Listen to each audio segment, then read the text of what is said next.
Assalamualaikum, selamat pagi, salam sejahtera. Hai kepada semua yang menonton teras di Didik TV KPM dan subjek kita hari ini adalah ekonomi. Sebelum tu, Nisa nak ingatkan kepada semua yang menonton ya, sentiasa pakai pelitup muka macam Nisa pakai sekarang ni. Pakai pelitup muka, mematuhi SOP di mana saja anda berada kerana kita masih melawan dan memerangi COVID-19. Jangan lupa menjaga jarak sosial sekurang-kurangnya berapa? 1 meter dan cuci tangan, sanitasi tangan anda di mana saja anda berada supaya kita dapat kekal menjaga diri kita. Hashtag kita jaga kita. Baiklah, Nisa ada sebut tadi mata pelajaran kita hari ini adalah mata pelajaran apa tu? Ekonomi. Maaf, terganggu sedikit pagi ni.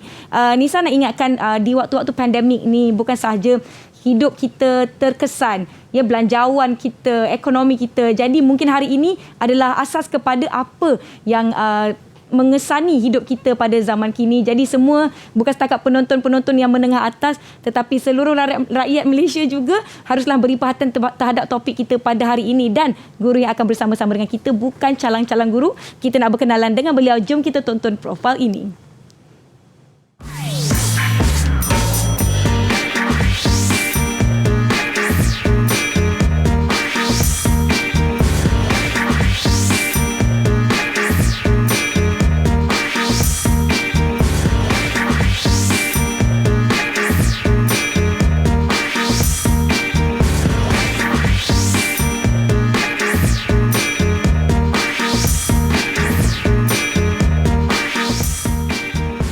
Itu dia, kita ingin mempersilakan Cikgu Malisa daripada SMK Bandar Baru Sungai Buloh. Silakan Cikgu. Baiklah Cikgu, apabila kita berada dalam keadaan yang kita berjaya menjaga jarak sosial sekurang-kurangnya 1 meter atau lebih, dan apabila kita perlu membuka mask kita, silakan Cikgu.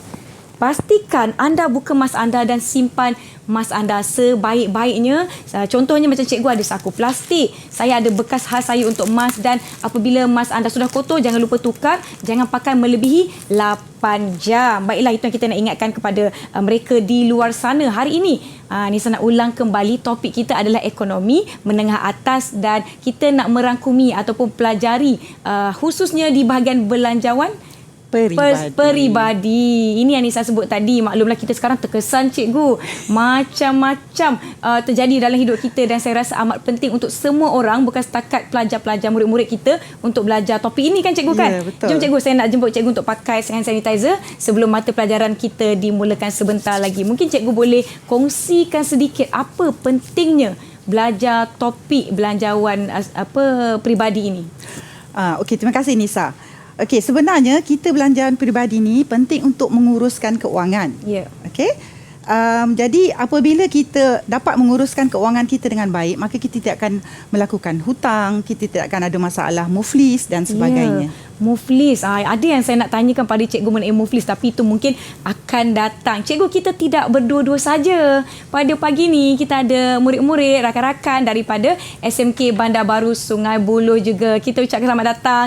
Hai semua, lambai-lambai. Cuba buka sedikit mic tu, kita nak dengarlah suara masing-masing pagi ni. Sihat semuanya ya?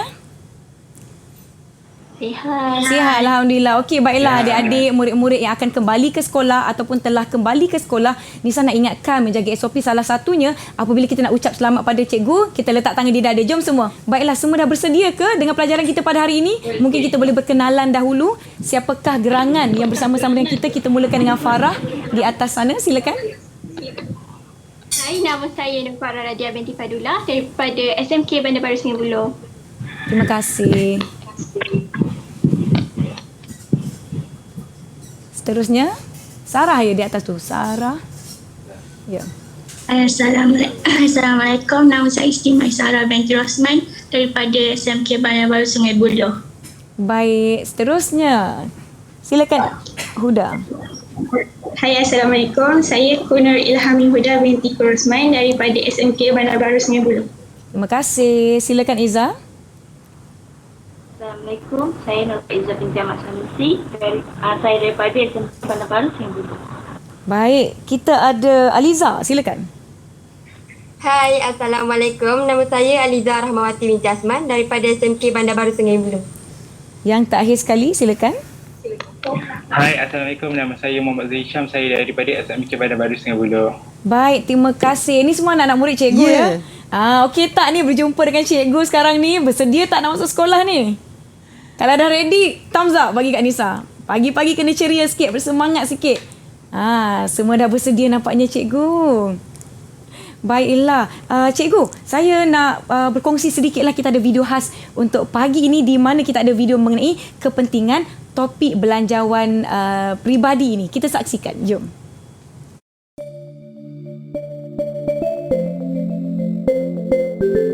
Mengapa kita perlu belajar belanjawan peribadi? Sebab bukan sahaja untuk peperiksaan SPM, tetapi yang lebih penting, ilmu ini kita boleh gunakan pada masa depan, iaitu bila kita telah mempunyai pendapatan, kita boleh buat belanjawan peribadi, mengurus kewangan kita dengan lebih baik. Hai, so daripada belanjawan peribadi ni, kita akan belajar cara mengelakkan diri daripada menggunakan wang secara berlebihan atau secara tidak mencukupi. Contohnya, kita akan beli barang keperluan dahulu dan baru barang kehendak. Contoh barang keperluan adalah barang dapur dan baru kita beli barang kehendak, iaitu. Saya rasa banyak faedah kita apabila kita tahu tentang belanjawan peribadi ni. Yang pertama, kita dapat mengelakkan pembaziran dengan cara mengutamakan barang penting seperti barang keperluan. Kita juga dapat menabung dan mencapai matlamat yang kita inginkan. Terima kasih adik-adik yang berkongsi. Ada yang cakap untuk masa depan pun ya cikgu. Ada yang kata elakkan pembaziran. Itu rasanya fokus kita pada hari ini. Cikgu, mungkin cikgu boleh kongsikan apa objektif untuk pelajaran kita pada hari ini. Silakan cikgu. Okey, baik. Mula-mula dulu cikgu nak perkenalkan apakah dia bajet. Pernah dengar ya apakah dia bajet? Okey, bajet ni adalah belanjawan. Negara pun kita ada bajet, kan? Okey, jadi dalam ekonomi, bajet ni kita panggil belanjawan peribadi. Ya. Okey. So, cikgu nak perkenalkan satu benda lah ni. Kita ada benda ni. Ini dacing, ya. Dacing ini orang dulu pakai untuk menimbang barang, ya Nisa. Okey. Jadi, kalau sebelah kiri kamu ni adalah pendapatan, kalau sebelah kanan ni adalah perbelanjaan, cikgu nak test, kan? Macam mana kedudukan keuangan seseorang apabila cikgu meletakkan pemberat-pemberat ni. Okey? Baik. Sekarang kalau cikgu letak ini dan cikgu letak begini. Okey, baik. Jatuh pula dia. Okey. Baik. Apakah kedudukan keuangan orang ini? Ya? Saya rasa dia tidak seimbang, cikgu. Jadi, nanti kita tanya budak, kita tanya pelajar. Kita tanya rakan-rakan kita, betul ke tidak? Okey. Aliza, boleh bagi komen? Kedudukan kewangannya tidak baik kerana perbelanjaan melebihi pendapatan. Contohnya dia guna kad kredit banyak, cikgu. Ya, tepat sekali tahniah Aliza, bagus. Betul, baik. Bagaimana pula kalau cikgu ubah kedudukannya begini? Kita tanya kawan-kawan kita, siapa ya? Farah. Silakan Farah. Kedudukan kewangan ni baik, cikgu, sebab dia punya pendapatan lebih tinggi daripada perbelanjaan. So, dia ada simpanan. Okey, bagus juga jawapan awak. Betul, tepat sekali. Okey, jadi hari ini kita nak belajar Nisa, belanjawan peribadi. Jadi anak murid-murid yang kat luar dan dekat sini, kita harap kita dapat mempelajari hari ini belanjawan peribadi. Baik, terlebih dahulu kita nak tahu, okey, apakah objektif pembelajaran kita pada hari ini? Okey, objektif kita ialah yang pertama menjelaskan konsep belanjawan peribadi, ya. Okey, yang kedua menyenaraikan kepentingan belanjawan peribadi. Okey, yang ketiga ialah menyediakan satu penyata belanjawan peribadi yang merangkumi pendapatan, okey, potongan wajib, perbelanjaan dan simpanan ataupun pelaburan. Okey? Itulah tiga kita punya objektif pembelajaran. Tiga objektif kita pada hari ini, dan diharapkan yang menonton di rumah, macam Nisa sebut, bukan setakat untuk mereka yang nak menjawab soalan peperiksaan subjek ni, tetapi untuk kegunaan kita secara amnya, secara umumnya. Mungkin ada yang baru nak bekerja, baru ada pendapatan, kena kawal belanja supaya tidak jadi macam yang kawan kita dah jelaskan tadi, perbelanjaan melebihi pendapatan. Kalau pendapatan tu lebih banyak daripada belanja, maknanya dia ada simpanan. Ya, itu yang kita nak capai pada hari ini. Jadi murid-murid di rumah diharapkan bersedia pen dan kertas dan sebagainya. Silakan cikgu, kita boleh teruskan pembelajaran kita pada hari ini. Okey, baik. Seterusnya kita nak kongsi sedikitlah dapatan daripada AKPK, ya. Okey, Nisa tahu tak apa dia AKPK ni? AKPK tu bukan agensi untuk membantu mereka yang ada masalah perbelanjaan. Ya, betul. Jadi dia adalah agensi kaunseling dan pengurusan kredit. Ya, agensi ni ditubuhkan oleh bank negara ya. Sebab kata Nisa tadi membantulah mereka yang ada masalah pengurusan keuangan ya. Okey, jadi ada dua perkara yang kita nak share dekat sini. Yang pertama, individu seawal usia 26 tahun ya dan baru 3 tahun bekerja telah diisytiharkan muflis di Malaysia. Ya, muflis ni ataupun boleh juga kita panggil bankrupt. Ya. Okey, dan yang kedua ialah tahun 2015 dan tahun 2019 terdapat 80,000 orang individu yang diisytiharkan muflis ataupun bankrupt. Okey, jadi ini menunjukkan betapa pentingnya ya kita mempelajari tajuk belanjawan peribadi. Ya. Okey. Okey, baik. Seterusnya kita nak tahu apakah dia maksud belanjawan peribadi. Okey. Saya dah perkenalkan satu akronim lah, APID namanya. Nisa, cikgu nak bantu budak mudah ingat kan? Mudah ingat, ya. Kalau tak ayat panjang kan mereka Allah ingat pangkal, hujung lupa. Nanti Ingat jawab periksa, alamak apa ya? Ingat jadi, APID. APID. Okey. A ni ialah anggaran. P pertama ialah pendapatan. P kedua ialah perbelanjaan. Satu tu satulah. Dan T adalah tempoh, biasanya 1 bulan. Okey. Jadi kalau kita nak buat ayat, maksud belanjawan peribadi ialah merupakan anggaran, pendapatan dan perbelanjaan bagi satu tempoh, biasanya sebulan. 1 bulan. Cikgu saya nak tanya, adakah setiap kali kita buat perbelanjaan, kita ada belanja apa-apa, kita nak kena catat perbelanjaan peribadi ni? Belanjawan peribadi kita buat sebulan sekali. Bisa sebab kita dapat gaji sebulan sekali. Ya, betul. Tapi kadang ada orang kerja kilang, dia dapat 2 minggu sekali kan. Jadi dia boleh buat belanjawan 2 minggu sekali. Tapi kalau kita nak belanja, kita disarankan untuk menyenaraikan sahaja perbelanjaan. Menyenaraikan, jangan main membeli je ya. Jangan keluar je duit yang masuk tu banyak itu, tapi yang keluarnya lebih, cikgu ya. Saya harap adik-adik kita fahamlah setakat ini ya, faham ya? Angguk senyum je masing-masing. Yang di rumah pun diharapkan mengikuti pembelajaran kita setakat ini. Dan sebelum kita berbincang dengan lebih lanjut mengenai APID dan topik-topik seterusnya, kita berehat dahulu. Jangan ke mana-mana. Jumpa selepas ini.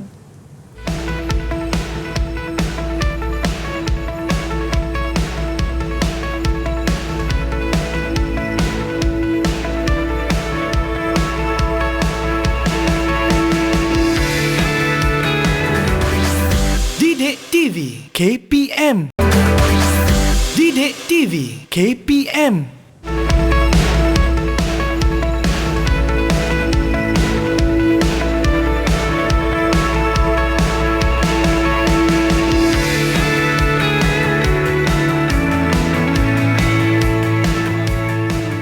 Kekal menjaga SOP di mana saja anda berada kerana kita masih memerangi COVID-19.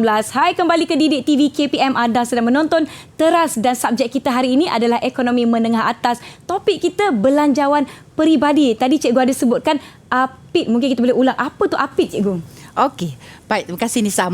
Maksud belanjawan peribadi, APID ni ialah anggaran, pendapatan dan perbelanjaan bagi satu tempoh. Ya. Itu adik-adik boleh ingat dan tulis ya. Seterusnya cikgu. Okey, baik. Seterusnya kita nak tengok mengapa kita perlu buat belanjawan peribadi ini, Nisa? Ya. Okey. Sekali lagi cikgu perkenalkan akronim SBEEE. SB. SB panjang sikit cikgu ya. Harakat dia. Okey. Baik. S itu adalah pertama membuat simpanan, ya.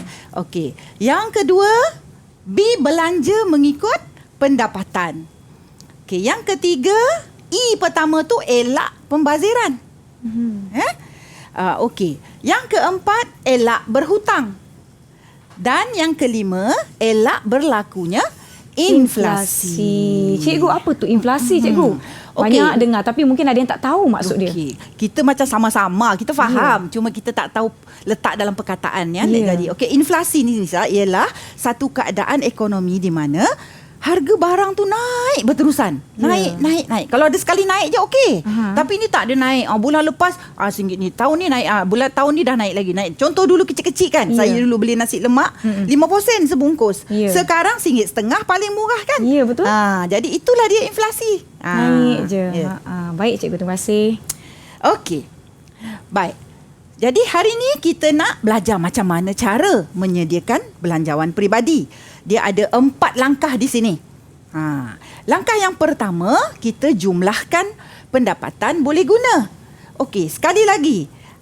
Anak-anak murid di luar sana. Anak-anak murid di luar sana, okey?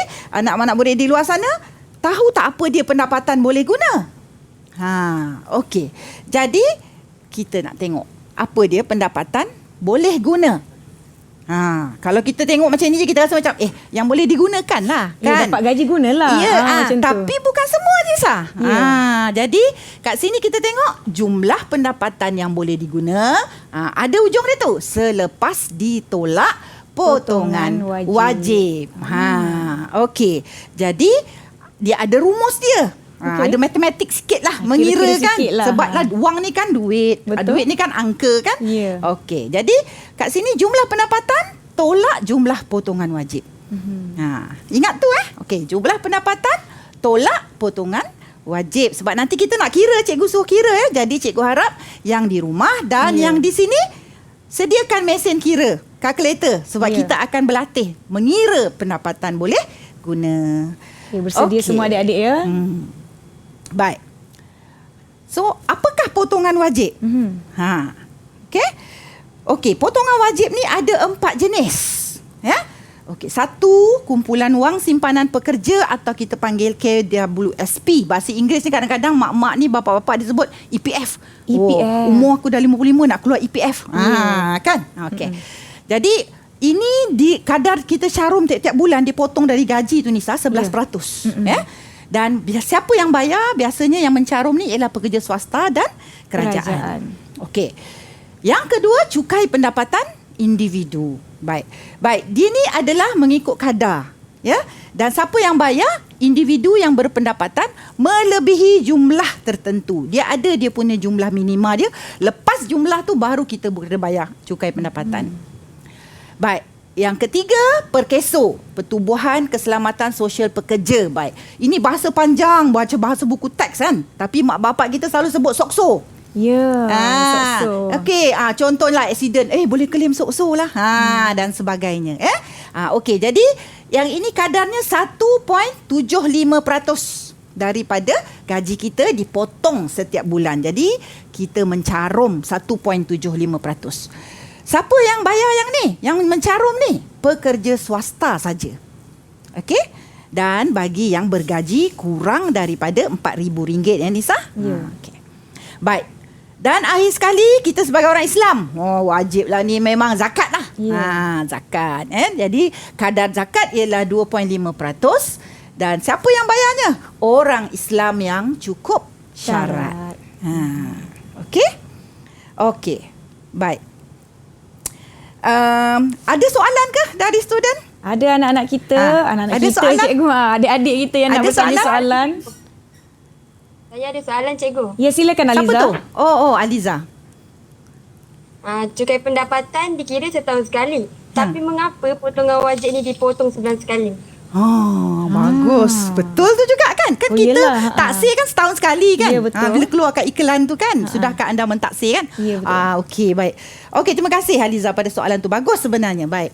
Jadi kita ni katakan kita kena 1,200 tahun kan? Ya. Tapi bila kita nak bayar sekaligus macam tu agak keberatan lah. Betul. Jadi kerajaan berikan kemudahan lah.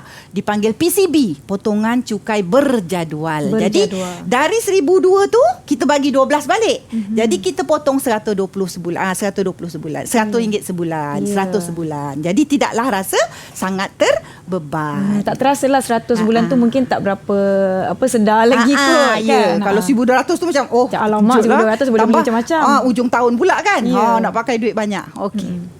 Baik. Okey, kita terus terus pada start seterusnya. Bagaimana mengira pendapatan boleh guna ni? Okey, dah sedia dengan mesin kira, dah sedia dengan kalkulator Di rumah juga anak-anak saya yang di rumah juga. Okey, mengira pendapatan boleh guna, kita ambil contoh ni Ali punya pendapatan dan potongan wajibnya. Okey, ingat lagi tak apa rumus pendapatan boleh guna? Cikgu nak tanya siapa rumus pendapatan boleh guna. Maisarah? Mas Sarah, silakan jawab soalan. Ya, cikgu. Ya. Apa rumus pendapatan boleh guna tadi? Pendapatan tolak potongan wajib, cikgu. Ya. Tolak terima potongan kasih. wajib. Betul. Very good. Terima kasih. Okey. Sekarang yang di luar sana dan yang di sini, silakanlah mengira berapa pendapatan boleh guna si Ali ni. Tekan kalkulator. Siapa ada jawapan boleh tulis di atas kertas, boleh tunjuk di skrin, kita nak tengok betul ke. Setakat ni mereka beri perhatian, nampaknya cikgu betul ke jawapan mereka. Ada yang dah siap mengira? Contoh yang diberikan agak ringkas. Ya, Farah dah sudah ke? Belum. Alamak, semua tu macam alamak kan.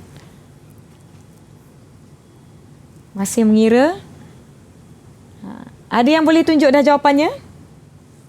Saya dapat 4,550. Okey, very good. Kita check betul ke tak betul? Betul ke tidak?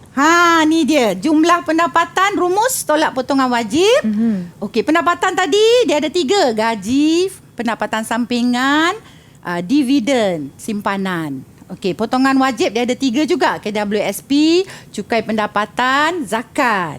Okey, jadi dicampurkan semua jumlah pendapatan dapat 5,300. Dan ditolak dengan semua potongan wajib sebanyak 750. Jawapannya 4,550. Bagus. Thank you very much, Farah. Terima kasih, Farah. Okey, sekarang kita nak ada tak siapa-siapa nak tanya lagi kat sini? Ada lagi yang tanya. Mungkin ada yang tak faham ke. Ada siapa nak tanya apa-apa? Ada yang perlukan pencerahan. Ya? Cikgu, saya ada soalan. Silakan. Ya. Apa yang dimaksudkan dengan pendapatan sampingan? Oh, ya tak ya. Okey. Tadi cikgu ajar pendapatan boleh guna kan? Ya, pendapatan yang sampingan tak sebut. Okey. Pendapatan sampingan ni kalau kita bahasa Inggeris sebut side income kan? Side income. Kadang-kadang orang ni dia kerja, tetap ada gaji, tapi betul. dia nak menambah lagi lah. So dia buat online. Contohlah Nisa jual tudung, jual brush. Jadi ini dapatlah masuk sebagai jual pendapatan makanan sampingan. dan sebagainya. Ya. Okey? Faham ya Maisarah? Okey. Baik. Okey. Seterusnya. Tapi kan cikgu sebelum tu saya nak tanya, pendapatan sampingan boleh jadi tak menentu juga. Ada hari banyak, ada hari sikit. Macam mana kira ada yang bulan tak ada, macam mana cikgu? Jadi kat sini kita kalau kita berniaga tu, ini kita kena belajar nanti bab lain lah kan. Berniaga ni tak ada banyak teknik-teknik cara-cara kita nak memaintain atau nak mengekalkan keuntungan. Kan? Setiap bulan tu ada target dan sebagainya. Tapi tu dah topik lain. InsyaAllah di lain hari kita hari ni berborak mengenai belanjawan peribadi. Okey. Next ya. Silakan. Okey. Baik. Tadi kita dah tengok langkah pertama, jumlah pendapatan boleh guna kan? Sekarang kita kedua, senaraikan semua perbelanjaan yang kita buat. Jadi dekat sini kita ada contoh lah perbelanjaan yang seseorang individu biasa buat setiap bulan lah. Ya, walaupun ada lah kadang-kadang tokok tambah lain kan. Tapi inilah di antara basicnya lah. Okey, yang pertama ialah pinjaman ataupun sewa rumah. Baik, kalau misalnya orang tu dia beli rumah, dia pinjam dari bank, maka ini adalah ansuran dia lah. Tapi kalau dia tak ada rumah, dia sewa rumah, ini adalah bayaran sewa. Bayaran sewa. Pinjaman kereta begitu juga. Jika kita beli kereta, kita bayar ansuran dengan bank kan Nisa? 500. Petrol kereta. Bila ada kereta kena ada isi petrol, minyak. tak boleh isi air kan? Okey, jadi RM 200. Okey, ibu bapa, kita ni sebagai anak, kita bersyukur, kita terima kasih mak bapak membesarkan kita, menjadikan kita sampai dapat kerja, dapat pendapatan. Jadi kita perlulah sumbang kepada ibu bapa. Baik, 100. Perubatan 100. Kadang-kadang kita tak tahu kan Nisa, tiba-tiba sakit gigi je. Kan? Ataupun demam, sesama. Nak kena ada duit kecemasan. Ya, betul. Okey, seterusnya makanan. Makanan ni banyak sikit lah kan? 1,100. Kemudian hiburan. Okay. Hiburan pun kita penting juga Nisa. Ya, betul. Okay? Anak-anak di luar sana. Sebab apa? Kalau kita belajar sangat, kita stres kan? Kita pergi main bowling hujung minggu kan? Beriadah. Ataupun ada orang yang tengok wayang kan? So, ini boleh menghilangkan stres so that kita bila masuk hari Senin, kita fresh balik. Ya, betul. Okay. Baik. Kemudian bil utility. Apa dia bil utility? Bil-bil yang kita bayar untuk kemudahan dalam rumah. Contoh kita bayar bil air, bil elektrik dan sebagainya. Internet. Internet. Okey, insurance. Okey, insurance ni adalah satu simpanan sebenarnya kan, tapi mengikut tujuan-tujuan tertentu. Contohnya kalau kita nak untuk pendidikan anak kita nanti nak masuk U 18 tahun, kita belilah insurans pendidikan kan. Kalau kita nak supaya kita dah tua nanti sakit senang kita nak tuntut nanti bila masuk hospital, kita belilah insurans kesihatan, okey, dan sebagainya. Ini contoh senarai perbelanjaan yang cikgu berikan. Kalau senarai belanja saya risau tak muat slide cikgu ke bawah lagi. Baiklah, yang di rumah jangan ke mana-mana, kekal fokus bersama-sama dengan kita. Kita berehat dahulu, jumpa selepas ini.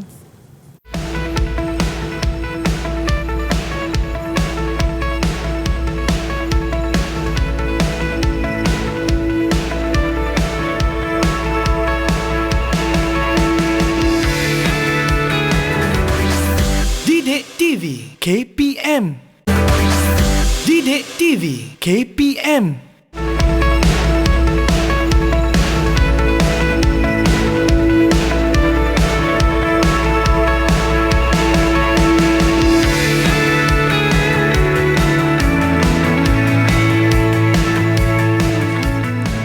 Kembali menonton teras di Didik TV KPM. Subjek kita hari ini adalah ekonomi dan topik kita adalah belanjawan peribadi. Masih bersama Cikgu Malisa dan juga rakan-rakan daripada SMK Bandar Baru Sungai Buloh. Baiklah Cikgu, saya lihat senarai perbelanjaan ni banyak senarainya. Mana satu yang kita patut utamakan dulu Cikgu? Bagus. Okey, baik. Nisa, ini tadi langkah kedua kan? Ya. Okey, sekarang kita akan masuk soalan Nisa tu pada langkah ketiga. Baik Cikgu. Iaitu kita kena susun perbelanjaan mengikut keutamaan. Okey. Jadi pertama kita utamakan barang keperluan dulu Nisa. Contohnya makanan, sewa ataupun pinjaman rumah. Kemudian yang kedua kita kena pilih barang kehendak. Ini paling susah. Ini tadi yang Nisa kata panjang senarai tadi tu kan. Okey. Kenapa kita perlu pilih Nisa? Sebab satu, barang kehendak ni dia banyak. Betul. Yang kedua dia pelbagai jenis. Okey. Jadi sekarang kita perlu pilih mana yang betul-betul kita akan guna dan penting pada kita. Okey, supaya kita tidak membazir. Okey? Okey, baik. Dan yang ketiganya kita kena susun nanti semua perbelanjaan-perbelanjaan yang kita dah senarai itu dalam penyata belanjawan mengikut 3 kategori ini. Perbelanjaan tetap, perbelanjaan harian atau berubah dan perbelanjaan luar jangkaan. Okey. Baik, setakat inilah. Adakah siapa-siapa nak soal? Adik-adik semua faham ya? Ada yang di rumah tak boleh lah. Ada yang nak bertanya? Silakan Huda. Apa contoh perbelanjaan luar jangkaan tu? Oh, ya tak ya. Okey. Baik, perbelanjaan luar jangkaan ni adalah perbelanjaan yang kita tak rancang. Okey, tapi kita kena keluarkan duit. Jadi contohnya ialah kita tadi sakit. Kos perubatan ataupun derma. Orang datang derma. Kereta rosak cikgu. Ya betul. Kereta rosak dan sebagainya. Okey, baik. Jadi cikgu nak cerita sedikit lagi lah dekat sini perbelanjaan tetap tu ia adalah biasanya ada barang keperluan dan bukan keperluan dalam tu kan. Contoh tadi kita ada contoh kita kata sewa rumah lah tetap. Tapi insurans tetap tapi dia bukanlah keperluan kan. Jadi kita kena susun nanti dalam perbelanjaan tetap dan harian ni mana yang keperluan atas, mana yang bukan keperluan bahagian bawah. Okey, baik. Seterusnya bila kita belanja tadi pilih-pilih barang kehendak tu sebenarnya kita telah menggunakan pepatah orang Melayu dahulu iaitu ukur baju pada badan sendiri. Ini yang kita tak nak sampai belanja melebihi pendapatan cikgu kan? Jadi kita belanja ikut kemampuan kita. Okey. Baik. Seterusnya kita nak buat penyata belanjawan peribadi. Langkah seterusnya lah kita dah nak mula sediakan belanjawan peribadi tapi biasanya dalam bentuk penyata Nisa ataupun bentuk akaun lah. Jadi yang kita dah cari tadi pendapatan boleh guna RM 4,550. Tapi menurut AKPK kita perlu simpan antara 10 ke 30% lah. Jadi cikgu letak kat sini yang paling tinggi lah 30%. Baru nak tanya agak-agak berapa banyak lah nak kena menyimpan cikgu ya. Antara minima 10%, maksima 30%, lebih lagi pun tak apalah. Okey. Dan dekat sini daripada 4,550 jadinya kalau 30% 1,370. Okey. Seterusnya inilah dia kita nak susun perbelanjaan kita. Okey, kita nak susun perbelanjaan kita ikut kategori tetap, harian dan luar jangkaan. Okey, cikgu nak soal. Okey, siapa boleh jawab ni? Pinjaman rumah. Pinjaman rumah di kategori mana? Rakan-rakan semua? Perbelanjaan tetap. Okey, very good Farah. Okey, yang kedua. Pinjaman kereta. Okey Aliza. Perbelanjaan tetap. Okey, betul. Okey, yang ketiga, insurans. Siapa tahu? Ya. Okey, Mai. Perbelanjaan tetap. Ya, betul. Ya. Tetap. Sebab dia sama je tiap-tiap bulan kan? Ya, betul. Okey, pemberian ibu bapa. Perbelanjaan tetap. Okey, perbelanjaan tetap. Very good. Okey, sekarang makanan. Makanan. Siapa nak jawab? Perbelanjaan harian. Okey, Zul. Bagus. Perbelanjaan harian. Kenapa? Sebab dia berubah-ubah kan? Ya, betul. Semalam makan RM30. Hari ni makan roti canai RM1 je. Esok makan nasi bujang, cikgu. Okey. Seterusnya, bil utility. Siapa tahu? Siapa tahu? Perbelanjaan harian. Okey, harian. Kerana bil bulan lepas lain, bulan ni lain kan? Okey. Hiburan. Perbelanjaan luar jangkaan. Hiburan betul ke perbelanjaan luar jangkaan? Perbelanjaan harian. Yes, Zulhisha. Harian ya. Okey, sebab kita contohnya bulan ni kita pergi main bowling bulan depan nanti kita pergi buat ajak keluarga pergi makan luar ke dan sebagainya. Okey. Baik, last perubatan. Okey, Faizal. Farah. Perbelanjaan luar jangkaan. Ya, luar jangkaan. Okey, very good. Awak dah mantap dari segi kategori-kategori ni lah. Okey, sekarang kita hanya masukkan je lah. Masukkan, ikut tetap. Harian ikut harian. Okey. Kemudian luar jangkaan. Okey. Baik, dah sudah ni. Kita nak buat apa ni? The last step, langkah keempat. Apa kita nak buat ni? Kita nak tolak semua cikgu. Betul tak? Ada yang boleh tolong Nisa tak? Betul tak jawapan Nisa? Siapa boleh tolong? Silakan Aliza, tolong saya. Kita tolakkan pendapatan dengan jumlah perbelanjaan untuk mendapatkan baki ataupun simpanan. Okey, betul Tahniah Aliza. Very good. Okey, jadi kita jumlahkan perbelanjaan semua ni 3,200. Kemudian tadi Aliza kata tolak 4,550 dengan 3,200. Dapatlah baki. Itulah yang kita simpan Nisa. Sebanyak 1,350. Jadi kesimpulannya bila kita buat belanjawan peribadi ialah pada langkah terakhir iaitu kita imbangkan pendapatan boleh guna dengan perbelanjaan. Okey. Baik. Seterusnya, apakah yang kita boleh buat dengan simpanan ini? Okey, boleh bagi tahu dekat saya tak siapa ya? Maisarah? Ya. Cikgu, sedikit masalah teknikal sedang berlaku di sini mungkin di Google Meet kita. Tak apalah saya jawab cikgu. Saya ingatkan bila ada baki ni bolehlah shopping lagi. Salah cikgu? Tak, kita tak kira boleh shopping lah. Kita perlulah buat simpanan. Dan simpanan tu kalau orang bijak ni dia boleh gandakan duit tu lagi. Gandakan lagi. Macam mana nak beranakkan duit tu cikgu? Itu dia istilah yang betul tu beranak. Okey, 1,350 ni nombor 1. Kita simpan dalam bank Islam, kita dapat dividen. Okey. Tapi dividen tu macam okeylah boleh. Okey, kita tengok pula yang kedua lagi. Dapat faedah kalau kita simpan dari bank perdagangan yang gunakan sistem konvensional lah, yang bukan syariah ya. Okey. Yang ketiga ni lagi bijak. Kita akan dapat untung jika kita beli rumah dan dijual bila harganya naik. Okey, macam mana ni Nisa? Okey, Nisa tadi ada 1,350 kan? Okey, 350 put aside lah tak tepi. 1,000 tu kita ambil loan pinjam rumah. Rumah kedua. Okey, lepas tu kita sewakan rumah tu 1,500. Untung 500 cikgu. Tambah dengan 350 tu. Ada RM850 cikgu. Jadi kita bertambahlah duit kita tu. Jadi penyewa tu telah membayarkan pinjaman bank bagi pihak kita. Bijak. Kan? Okey.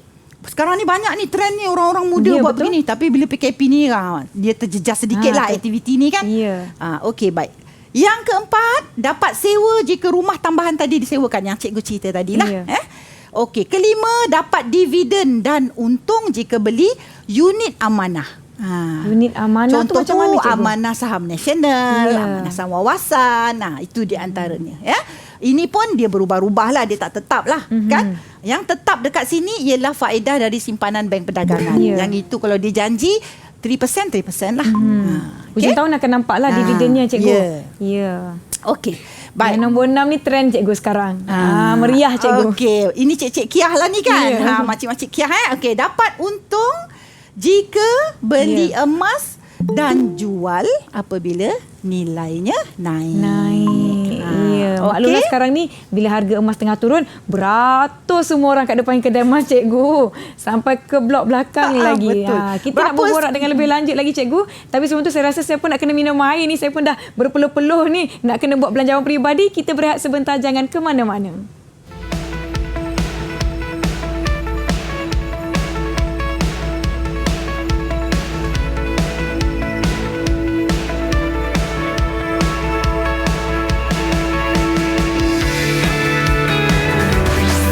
Didik TV KPM. Didik TV KPM.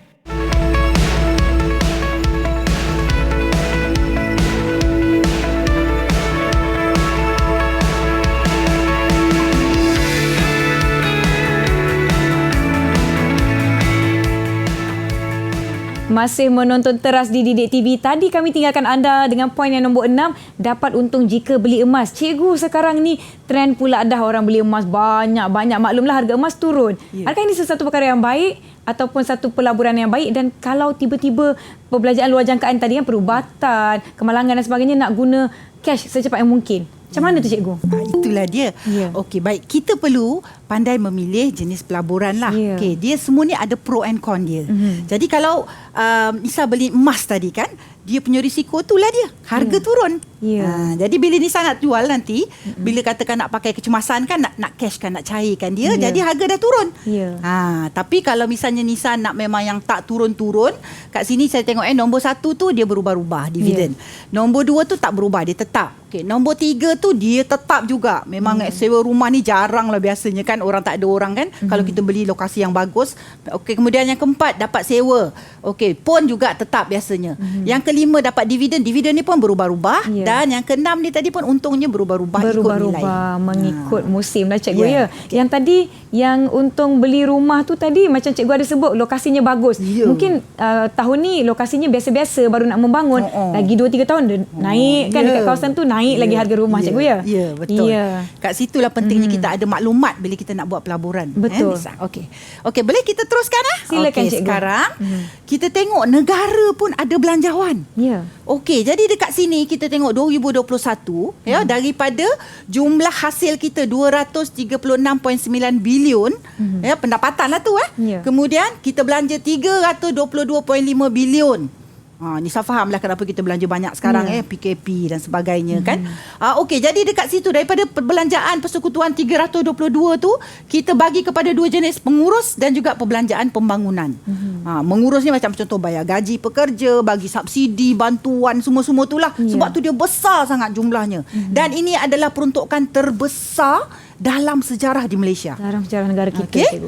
Dan pembangunan kita masih teruskan. Cuma kita slow down lah sedikit. Kita tumpuan kepada COVID-19 ni. Betul. Okey, baik. Dan cikgu nak bagi ingatan lah Okey, apabila kita membuat belanjawan peribadi, kita jadi orang yang bertanggungjawab, Nisa. Kita ada amanah, pendapatan kita perlu dibelanjakan dengan sebaik-baiknya. Kemudian yang kedua juga, kita akan menjadi orang yang mengurus keuangan dengan bijak. Dan apabila kita membuat pembelian, kita perlu apabila kita membuat pembelian, kita perlu berbelanja secara sederhana. Tadi saya cakap berbelanja ikut ukur baju badan sendiri. Jangan membeli belah. Kemudian last sekali ialah kita juga akan menjadi seorang yang bersyukur. Betul. Menggunakan pendapatan kita dengan sebaik-baiknya, itu tanda syukur kita kepada Allah, Nisa. Jadi adik-adik, okey tak semuanya setakat ini? Semua faham ya? Ya, terima kasih. Tadi adik-adik ada yang menjawab soalan, ada yang bertanya, dan adik-adik perlu diingatkan daripada muda ni lah nak kena jaga perbelanjaan kita, cikgu kan. Jadi apa yang Nisa sebutkan pada awal tadi, topik kita pada hari ini bukan setakat untuk mereka yang menjawab soalan peperiksaan, bukan setakat nak lepas silibus semata-mata, tetapi untuk kegunaan kehidupan kita secara amnya. Nisa pun dah mengambil nota apa yang selama ni mungkin Nisa tak buat, alamak lupa nak buat belanjawan, lupa nak senaraikan apa yang penting dahulu. Ya, adik-adik jangan lupa ya. Lagi-lagi di waktu muda ni lagi nak kena ingatkan diri. Baiklah cikgu, saya ingin ucapkan berbanyak-banyak terima kasih lagi pada cikgu. Mungkin ada lagi yang cikgu nak kongsikan kepada penonton di rumah dan juga adik-adik kita, rumusan subjek kita pada hari ini. Okey.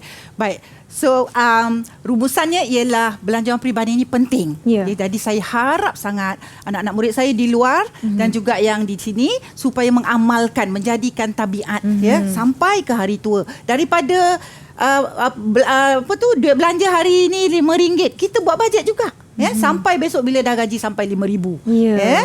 Itu sahaja Nisa. Baiklah cikgu, sikit lagi saya ada terdetik nak bertanya. Kadang-kadang kita dalam hidup ni ada yang memang saya tak nak buat pinjaman, nak debt free orang kata kan, tapi ada masa kita tak boleh elak. Apa ciri-ciri pinjaman yang kita boleh buat cikgu? Okey. Baik, bagus. Ciri yang pertama mestilah benda tu memang diperlukan. Contoh rumah, kereta. Ya, betul. Kan? Okey.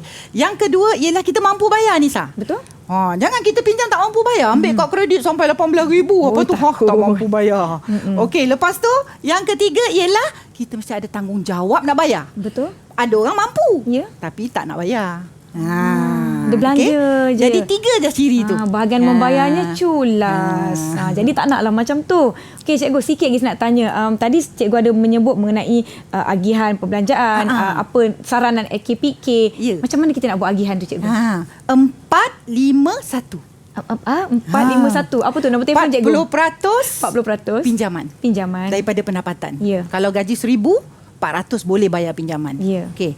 Kemudian 500 untuk perbelanjaan. Semua itulah tetap harian semasa tu. Okey. Kemudian 100 lagi simpanan. 10% simpanan. 10% simpanan sekurang-kurangnya. Minima 10 sen. Baiklah, saya nak tanya, maklumlah zaman sekarang ni bila kita tak dapat elak pinjaman, tak dapat elak hutang, mungkin daripada awal lagi cikgu boleh sarankan apa hutang yang paling-paling kita perlu elakkan? Hutang kepada pakaian yang berlebihan, ikut trending. Biasa trending itu bukan keperluan. Ya, okey. Handphone aku lah, aku nak tukar baru. Apple keluar yang baru punya. Contohnya lah kan. Keluarlah telefon 12, jenama limau yang baru keluar. Nak ikut perkembangan semasa. Betul. Itu yang patut kita sedangkan elak. apa yang kita ada masih boleh digunakan dengan baik. Mungkin ada yang baru beli, tiba-tiba keluar pula yang baru.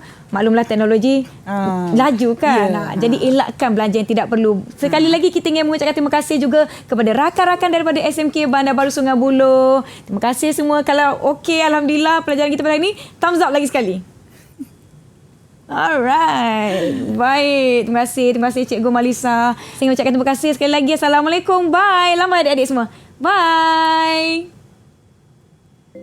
Dalam menjayakan kelas-kelas PDPR Bukan Islam, saya telah mengadakan pelbagai aktiviti dengan menggunakan platform yang berbeza seperti Google Meet, YouTube Live dan ada kalanya saya menggunakan media sosial seperti Instagram Live untuk menyampaikan isi pelajaran dan memberi kefahaman kepada pelajar-pelajar yang mengikuti kelas saya di rumah masing-masing. Kalau dilihat apabila sekolah akan buka semula dan ini juga memberi masalah lah terutamanya kepada pelajar yang selama ni mereka punya masa PDPR bermula pada pukul 9 pagi dan mereka menggunakan handset dan juga televisyen. Kini apabila bersedia, mereka kena bangun awal. Terutamanya kalau sekolah pun bermula 7.30 pagi. Bermakna pukul 6 pagi tu mereka dah perlu bersedia untuk pergi ke sekolah.